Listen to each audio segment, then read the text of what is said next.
함께 나눌 말씀은 빌립보서 1장 15절에서 26절입니다. 빌립보서 1장 15절에서 26절까지 저희가 교독하겠습니다. 제가 먼저 읽겠습니다. 어떤 이들은 투기와 분쟁으로, 어떤 이들은 착한 뜻으로 그리스도를 전파하니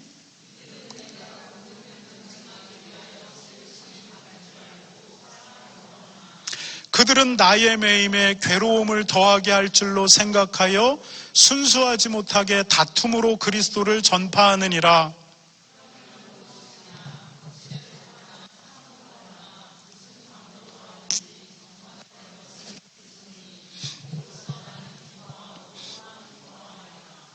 이것이 너희의 간구와 예수 그리스도의 성령의 도우심으로 나를 구원에 이르게 할 줄 아는 고로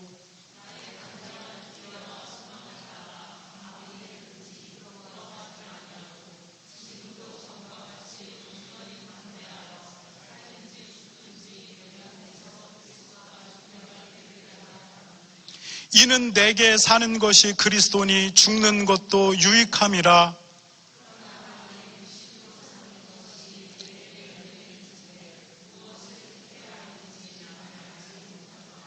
내가 그 둘 사이에 끼었으니 차라리 세상을 떠나서 그리스도와 함께 있는 것이 훨씬 더 좋은 일이라 그렇게 하고 싶으나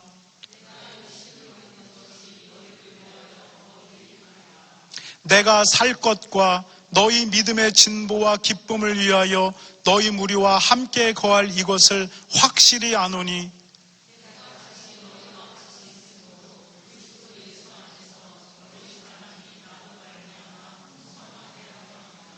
아멘. 여러분, 저희는 다시 빌립보서 강해로 돌아왔습니다. 오늘 우리가 읽은 본문에서 바울이 우리에게 조금 이해하기 힘든 이야기를 합니다.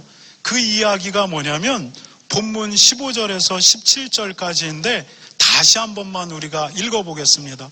왜 이 구절이 이해하기 힘들까 한번 생각해 보시기 바랍니다. 제가 먼저 읽겠습니다.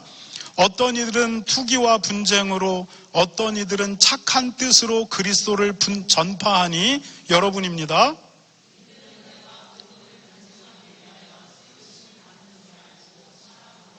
함께 읽겠습니다. 그들은 나의 매임에 괴로움을 더하게 할 줄로 생각하여 순수하지 못하게 다툼으로 그리스도를 전파하느니라. 교회들 안에서 복음 전파의 열기가 막 일어났습니다. 사도 바울이 왕궁 시위대 감옥에 있는데 그곳에서 로마 왕궁 안에 복음을 전파하고 있다라는 소식을 성도들이 듣게 되었고, 우리도 복음을 부끄러워하지 말고 열심히 이 복음을 전하자. 이 분위기가 이제 초대교회 성도들 안에 이 열기가 번져가기 시작하는 겁니다. 그런데 바울이 말하기를 어떤 사람들은 착한 뜻으로 복음을 전하지만 어떤 이들은 투기와 분쟁으로 순수하지 못한 동기로 복음을 전한다라고 하는 겁니다. 그리고 투기와 분쟁으로 복음을 전하는 사람들은 바울의 매임에 괴로움을 더해줄 수 있다라고 하는 생각으로 이 복음을 전한다라고 하는 겁니다. 여러분, 이게 굉장히 말이 안 되는 거예요. 복음을 전한대요.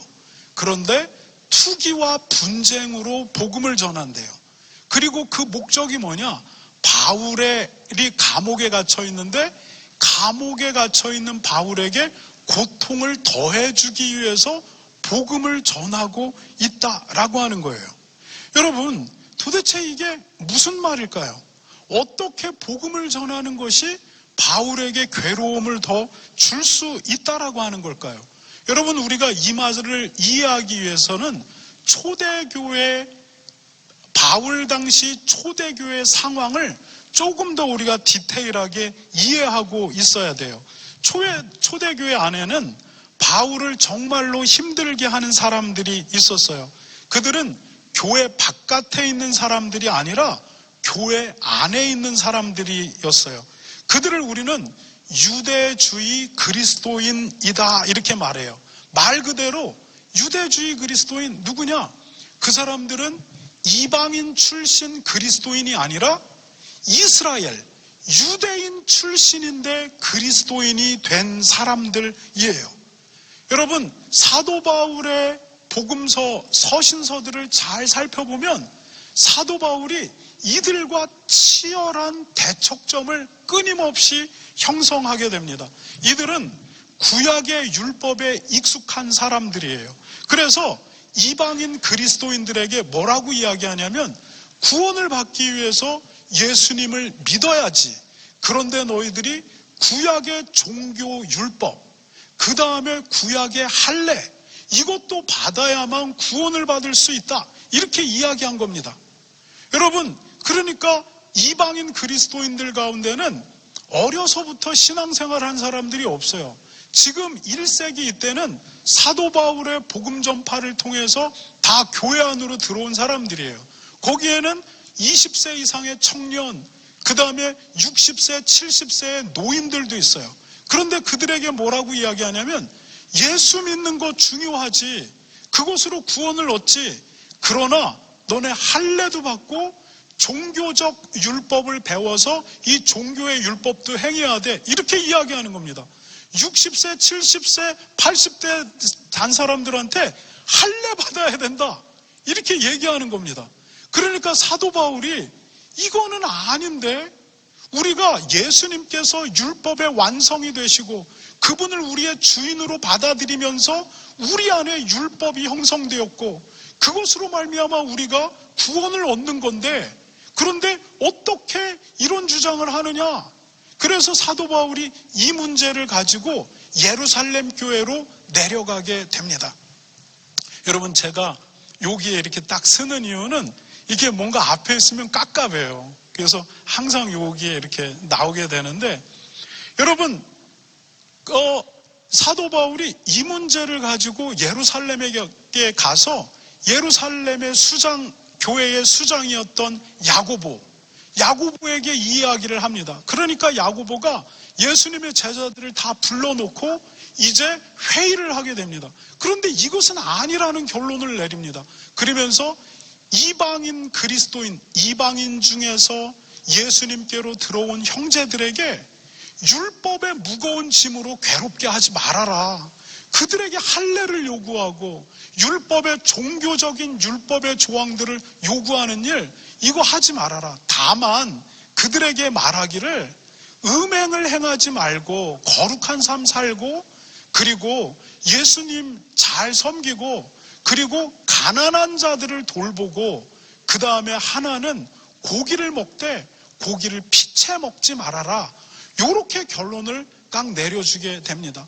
그리고 사도 바울이 그 결론 속에서 다시 이방인 교회에 가서 열심히 사역을 하게 됩니다.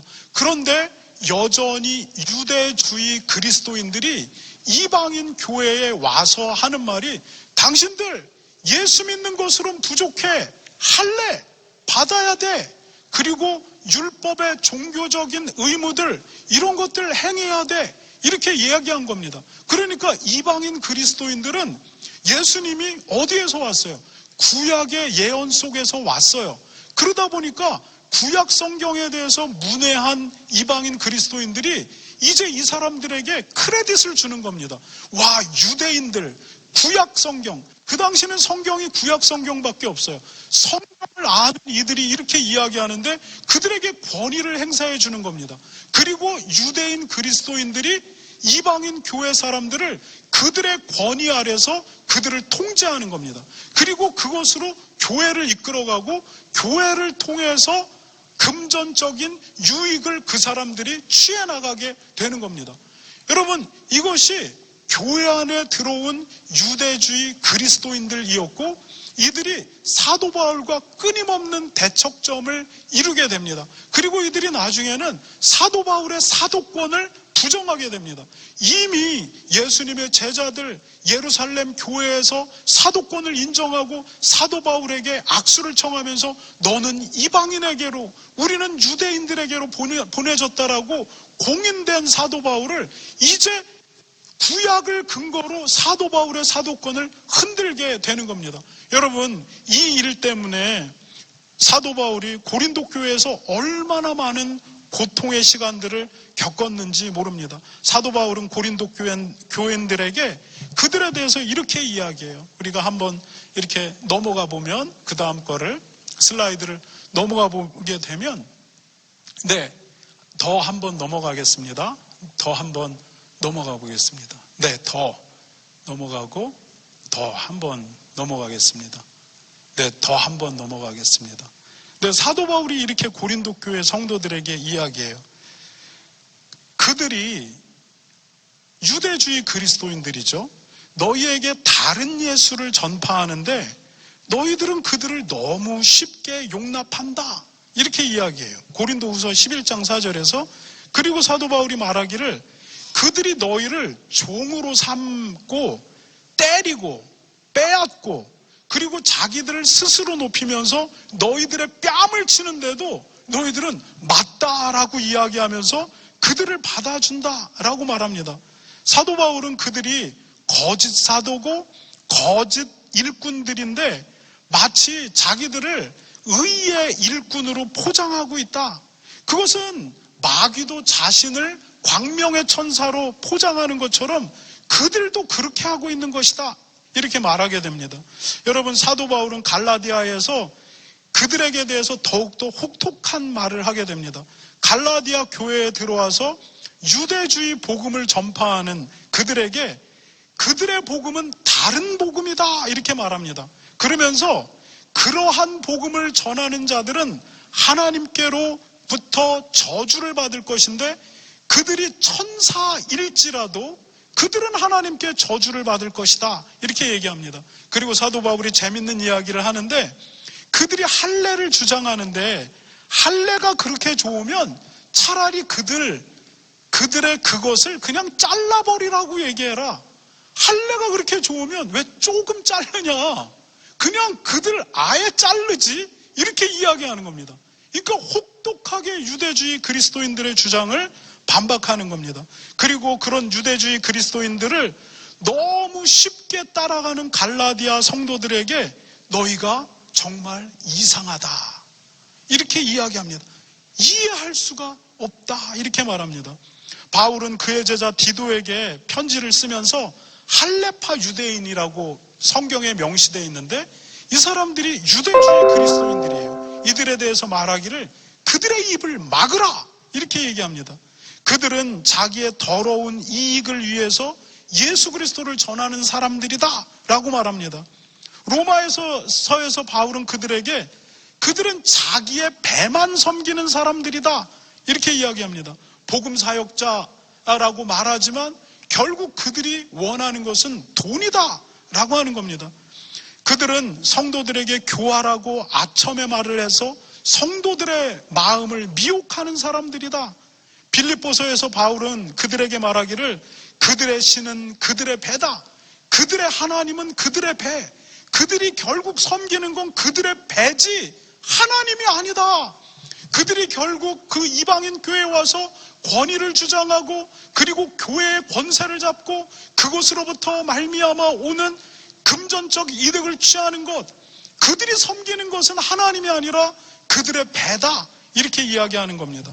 여러분, 바울은 다시 로마서에서 그들이 십자가의 원수로 행하고 있다 이렇게 이야기합니다.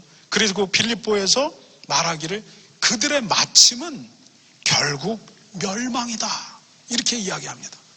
그들의 끝은 결국 하나님으로부터 오는 심판이다 이렇게 말합니다. 여러분, 이들이 초대교회에서 바울을 힘들게 했던 교회 안의 경쟁자들, 바울의 대적자들이었습니다.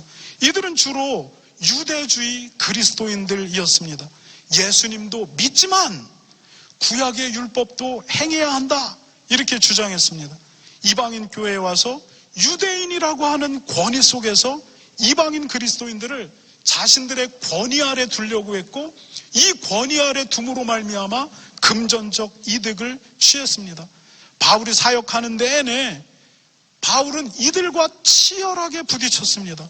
그리고 고린도 교회에서처럼 이들은 바울의 사도적 권위를 흔들었습니다. 여러분, 그리고 사도 바울을 향한 이상한 소문을 퍼뜨리고 그것으로 인해서 사도 바울이 고린도 교회에서 얼마나 많은 고난을 당했는지 모릅니다. 여러분, 아마도 우리가 읽은 본문에서 바울에게 괴로움을 더해주려고 다툼으로 복음을 전했던 사람들은 이 사람들이었을 것입니다. 서신서를 모두 종합해보면 이들이 누굴까라고 생각할 때 이들밖에 답이 나오지 않습니다. 그렇다면 그들이 복음 전하는 것이 바울에게 고통을 줄 수 있다라고 이야기했는데, 어떻게 복음을 전하는 것이 바울에게 고통을 줄 수 있는 일이 되는 겁니까?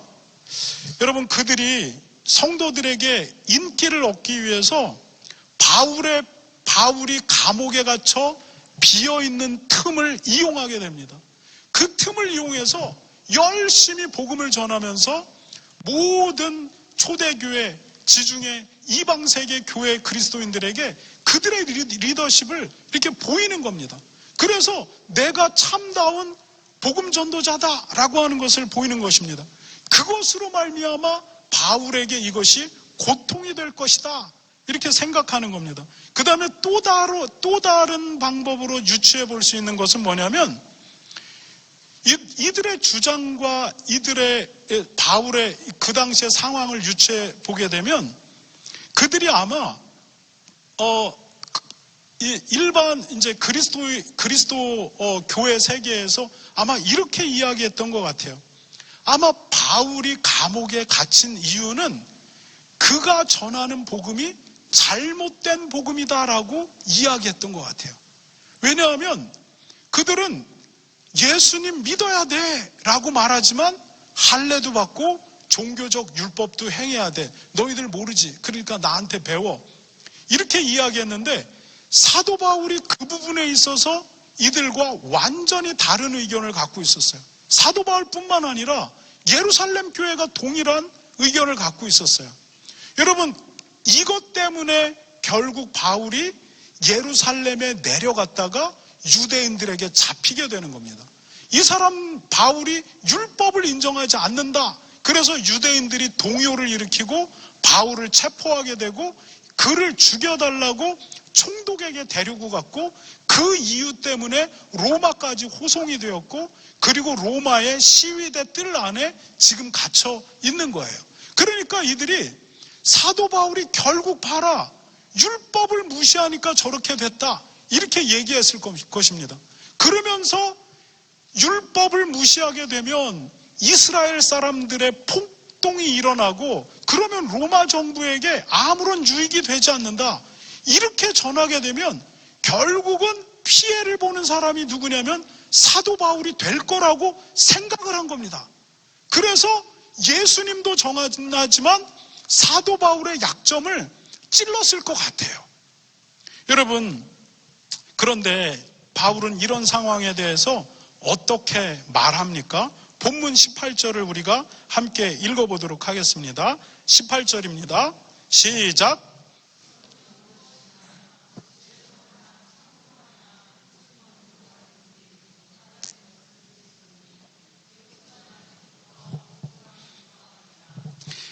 거칠애로 하나, 참으로 하나, 무슨 방법으로 하나 결국은 예수님이 전해지지 않냐.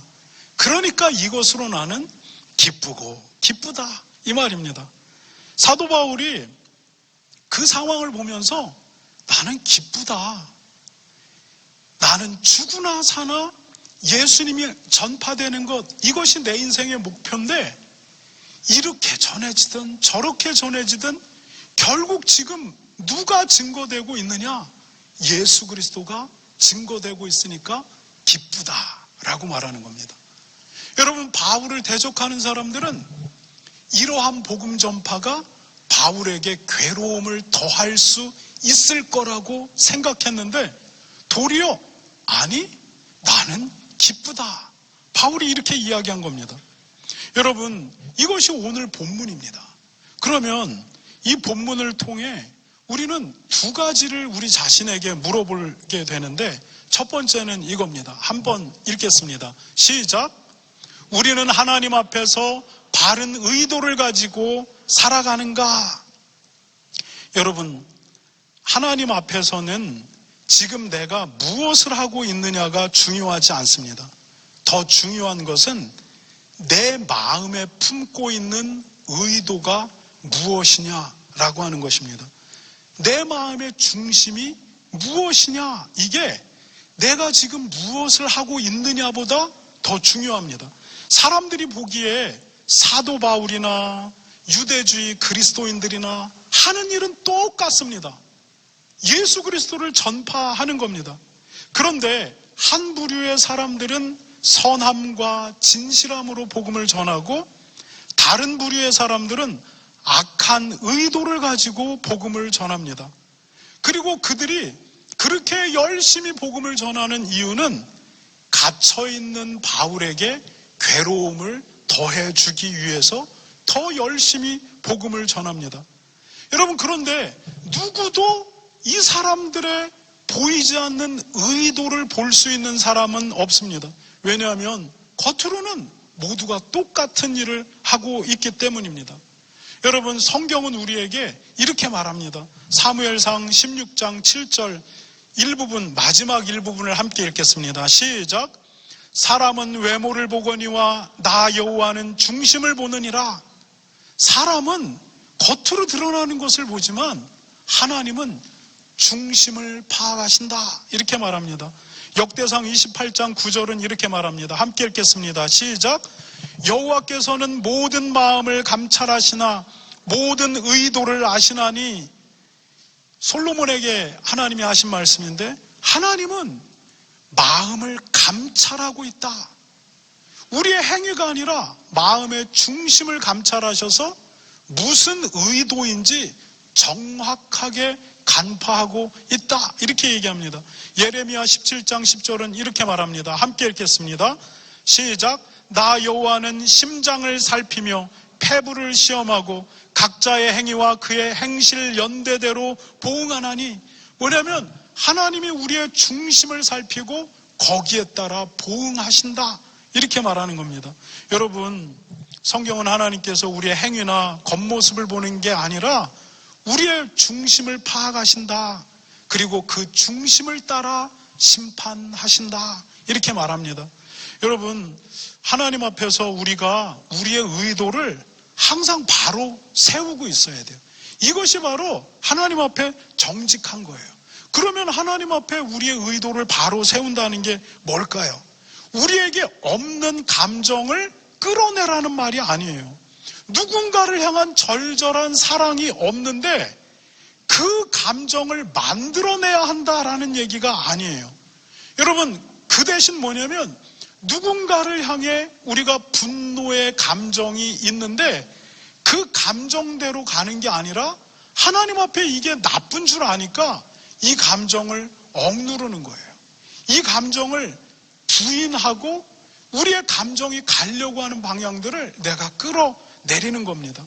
여러분, 다른 사람을 해하고 싶을 만큼 밉지만 하나님 때문에 도리어 그러지 않으려고 하는 것입니다. 여러분, 우리가 죄인이기 때문에 이것이 잘 될까요? 안 될까요? 안 돼요. 정말로 안 돼요. 그래서 자주자주 실패합니다.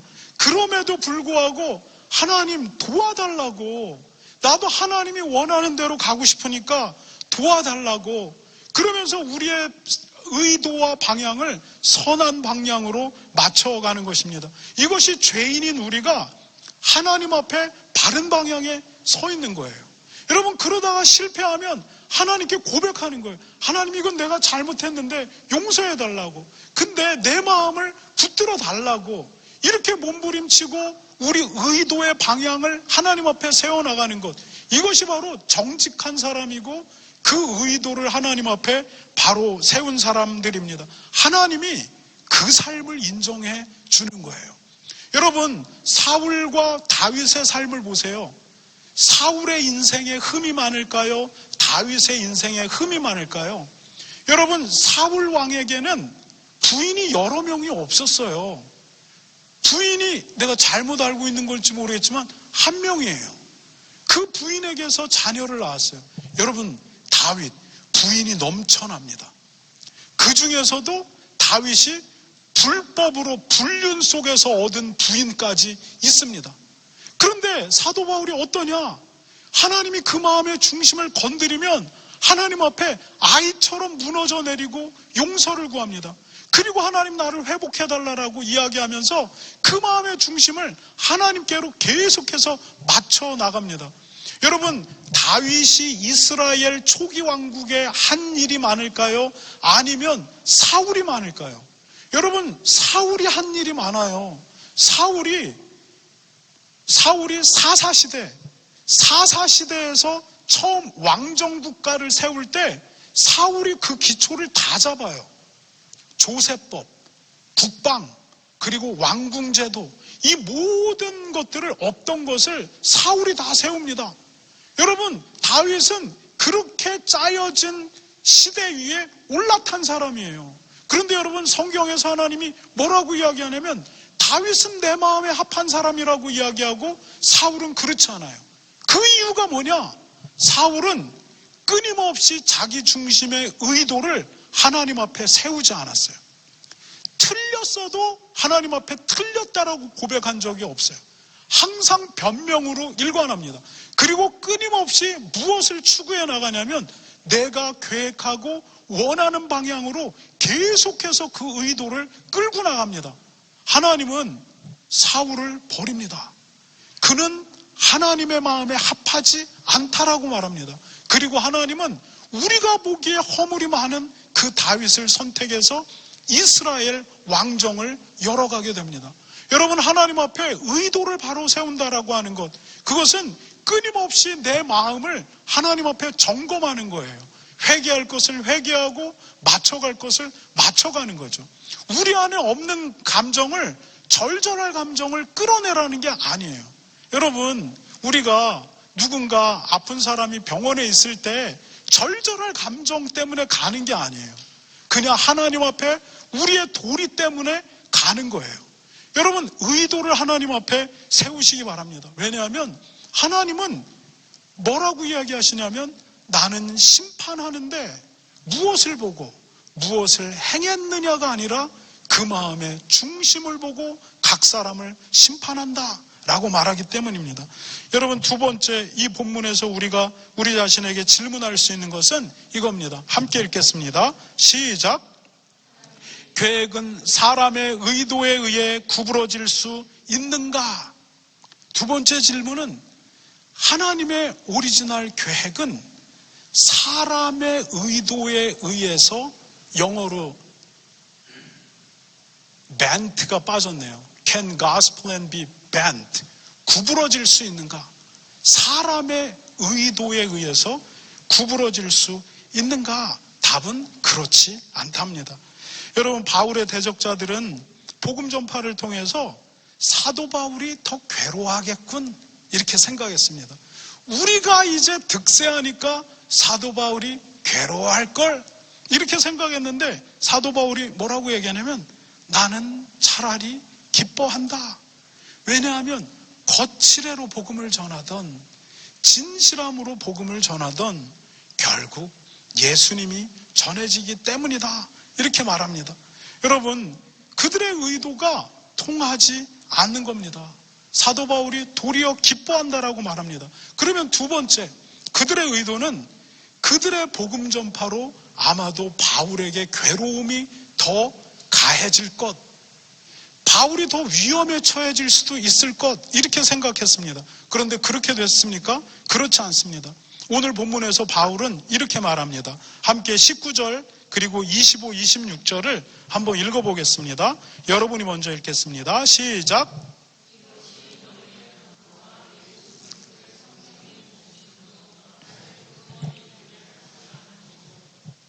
내가 살 것과 너희 믿음의 진보와 기쁨을 위하여 너희 무리와 함께 거할 이것을 확실히 아노니, 여러분입니다. 너희와 같이 있으므로 그리스도 예수 안에서 너희 자랑이 나로 말미암아 풍성하게 하려 함이니라. 여러분, 사도 바울은 그들의 그런 복음 전파가 결국 바울을 괴롭게 하는 것이 아니라 바울에게 해를 더해주는 것이 아니라고 말합니다. 결국 그들의 그 복음 전파, 그 다음에 빌립보 성도들의 기도, 그리고 성령의 도우심으로 바울은 구원을 이룬다라고 말합니다. 그 구원이 뭐냐면 25절에서 보면 바울은 이 감옥에서 결국 살아서 나가게 될 것을 나는 확신한다라고 말합니다. 그래서 결국은 빌립보 성도들과 다시 함께 될 것을 내가 확신하게 된다. 그래서 너희가 나 때문에 위로를 받고 기쁨을 얻게 될 것을 나는 확신한다. 나는 여기서 죽어나가지 않는다. 결국 나는 살아서 나간다. 대적자들이 나를 해하려고 그러한 방식으로 복음을 더 전하고 있지만 나는 안 죽는다는 겁니다. 결국 난 살아서 나간다라고 하는 겁니다. 여러분, 사실 사도 바울은 우리가 읽었었던 21절, 24절에 의하면 사도 바울은 개인적으로 죽기를 원했어요. 왜냐하면 주님과 함께 할 수 있기 때문이에요. 사도 바울은 지금까지 복음 사역자로서 너무 지친 삶을 살았어요. 사도 바울이 고린도후서 11장에서 고백하기를 뭐라고 얘기하냐면 나는 40에 하나 감 한 매를 5번 맞았다 이렇게 얘기해요. 뭐냐면 율법에 의하면 40에 하나 감한 39대잖아요. 40대 이상 때리면 안 돼요. 왜냐하면 이 사람 맞다가 죽어요. 무엇으로 때리냐면 채찍으로 때려요. 근데 살이 터지고 찢기고 피가 나고 핏줄이 터져가지고 결국 40대 이상 치면 사람이 죽게 돼 있어요. 계속 동일한 데를 채찍으로 맞아봐요. 그래서 율법에 의하면 사람 채찍으로 때리는데 40대 이상 때리면 안 돼. 39대까지만. 근데 이것을 5번 맞았대요. 그 다음에 태장에 3번 맞았다. 이 태장이 뭐냐면 이것도 40에 하나 감한 매를 40에 하나 감한 매를 이번엔 채찍이 아니라 몽둥이로 맞는 거예요. 몽둥이로 40에 하나 감한 매를 나는 복음 전하다가 3번을 맞았다. 여러분, 루스드라에서 사도 바울이 어떻게 되죠? 돌에 맞아가지고 사람이 죽은 사람이 돼서 유대인들이 그래서 사도 바울을 들고 성 밖에 갖다 버려요. 시체는 성 안에 있으면 안 돼요. 성 밖에 돌에 맞아가지고 이거 완전히 죽었다고 판단돼서 던져버리는데 하나님이 살려서 다시 그 성 안으로 들어와서 또 복음을 전해요. 사도 바울이 여러 강도의 위험과 동족의 위험과 이방인의 위험과 광야의 위험과 바다의 위험과 거짓 형제들의 위험을 당했고 줄이고 목마르고 춥고 헐벗었다. 그런데도 아직까지 내 마음에 심한 고통이 있는 것은 교회들을 향한 염려다. 그런데 나 이제 좀 쉬고 싶다. 주님이 허락하면 나 이번 로마 감옥에서 사형언도 받고 이제 쉬고 싶다. 왜냐하면 내가 하나님께 갈 수 있으니까 이제 나 좀 쉬고 싶다. 하나님, 나 좀 쉬게 해주세요. 이게 사도 바울의 고백이에요. 그런데 사도 바울이 뭐라고 얘기하냐면 그런데 또 생각해 보니까 내가 여기서 죽으면 빌립보 성도들 얼마나 절망하겠냐. 복음 전에다가 저렇게 됐다고 얼마나 성도들이 낙심하겠냐. 그러면서 사도 바울이 나는 내가 어떻게 해야 될지를 모르겠다. 나는 삶과 죽음 그 사이에 끼어 있다. 나는 사실은 죽고 싶어. 이제 사실은 쉬고 싶고 주님께 가고 싶어. 그런데 또 다른 걸 생각하면 내가 살아야 돼. 이 사이에 내가 끼어 있는데 나는 무엇을 선택해야 될지 모르겠다. 그런데 사도 바울이 결론을 내립니다. 하나님의 관점 속에서. 하나님의 관점에서 나는 다시 살 거다. 왜냐하면 여전히 내가 해야 할 일이 있다고 하나님이 생각하시기 때문이다. 그래서 내가 확신하건대 나는 여기서 살아서 나간다. 그러면서 빌립보 성도들에게 편지를 쓰면서 내가 너희와 함께하게 될 거고 너희들은 이것 때문에 기뻐하고 자랑하게 될 것이다. 이렇게 이야기해요. 여러분, 사도 바울이 이 빌립보 감옥에서 살아서 나갔을까요? 죽어서 나갔을까요? 성경은 기록이 없어요. 그러나 학자들은 살아서 나갔다. 왜냐하면 사도 바울이 확신했거든요. 그 다음에 역사의 정황을 살펴봤을 때 사도 바울이 이 감옥에 갇혔을 때가 AD 57년에서 AD 62년 사이예요. 그런데 사도 바울이 이때에는 로마가 그에게 사형 언도를 내릴 만한 법적 근거가 없어요. 그래서 사도 바울이 아마 이 감옥에서 나가게 되었다라고 판단해요. 그 다음에 사도 바울이 로마서를 기록하잖아요. 여러분, 이 로마서는 복음의 변증서이면서 동시에 사도 바울의 후원 요청 편지였어요. 로마 교회에게 내가 서바나, 스페인, 여러분 스페인이 유럽의 땅끝이잖아요. 스페인까지 내가 갈 건데 거기까지 가는 경비 너희가 나를 좀 서포트해줘라. 이게 로마서의 목적 중에 하나예요. 사도 바울이 이곳에서 나와서 결국 서바나 땅까지 갔을 것이다. 연대상으로 봤을 때 학자들은 이렇게 이야기합니다. 성경에서 사도 바울이 확신했는데 죽었을 리는 없다. 두 번째, 그러면은 언제 그리스도인들이 합법적으로 로마에 의해 죽게 되냐면 AD 64년에 네로가 로마 시내에 불을 지르게 됩니다. 이 사람이 정신병이 있었죠. 로마 시내 70%가 불이 타버리게 됩니다. 그러자 여론이 들끓기 시작하고 원로원에서 이거 네로 어떻게 조치를 취해야 된다라고 하는데 네로가 이 여론을 뒤집기 위해서 이것을 누구에게 뒤집어 씌우느냐? 그리스도인들에게 뒤집어 씌웁니다. 이거는 그리스도인들의 주장이 아니에요. 타키투스라고 하는 그 당시 역사가, 그래서 그리스도인들이 죽는, 그것 때문에 죽는 광경을 본 타키투스라고 하는 역사가가 그의 연대기에서 네로는 이 사건을 그리스도인에게 뒤집어 씌웠다, 이렇게 이야기합니다. 그래서 그리스도인들이 그때부터 합법적으로 죽어도 되는 사람들이 되게 됩니다. 그때 죽은 사람이 베드로고 그리고 바울도 그때 죽었다라고 말합니다. 지금 1차 투옥되었을 때 이때는 죽지 않고 결국은 나온다라는 겁니다. 여러분, 바울의 대적자들이 결국 그가 그곳에서 나오지 못하고 결국 그가 죽을 것이다 라고 생각했는데, 그래서 그것을 위해서 더 열심히 그들의 주장을 했는데 결국 그러지 않고 사도 바울이 나오게 되는 겁니다. 여러분, 사람이 품은 의도가 하나님의 일을 구부러뜨리느냐? 절대 그렇지 않다라는 거예요. 여러분, 우리가 이게 싸우는 사람들의 이야기를 보면 많은 이야기를 들어요. 내가 이렇게 하려고 했는데 너가 그렇게 해서 이게 틀어져 버렸다라는 거예요. 아니에요. 여러분, 그래서 틀어진 게 아니라 틀어져야 하기 때문에 틀어진 거예요.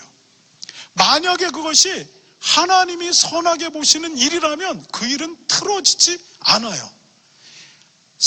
하나님은 악한 사람이 행동하는 그 행동도 하나님의 목적을 위해서 이것을 바꾸어 사용하세요. 그렇기 때문에 하나님의 선한 계획은 사람의 의도 때문에 틀어지는 일이 없어요. 도리어 그 의도를 하나님이 바꾸어 버려서 이것을 선한 일이 되게 만들어요. 그러면 하나님이 그 악한 사람을 쓰시고 인정해 주신 거냐? 아니요. 빌립보서에서 바울이 말하듯이 그들의 마침은 그런데 멸망이에요. 하나님은 악인을 사용하세요. 악인을 하나님의 계획 속에 참여시키고 사용하시는데, 그러나 그들의 중심을 향해서 하나님은 심판하신다라는 거예요. 사람의 의도가 하나님의 계획을 구부려시키지 못한다. 도리어 이것이 하나님의 나라를 확장하고 풍성하게 만든다라고 하는 거예요. 여러분, 하나님 앞에서 성도가 바른 의도를 가져야 돼요.